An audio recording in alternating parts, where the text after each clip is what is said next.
The demands on the trucking industry have never been higher, as consumers and businesses expect products to be delivered faster than ever.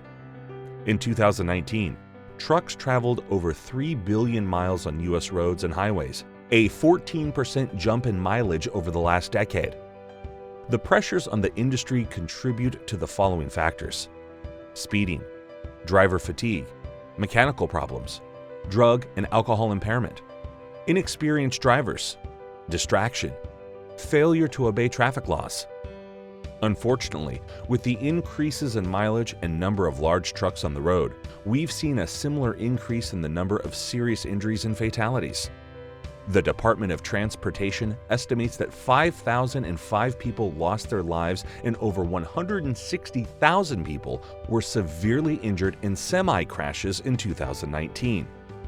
Transportation companies know all the data about the dangers their trucks pose to motorists, but fail to implement any meaningful safety measures because their business is so robust.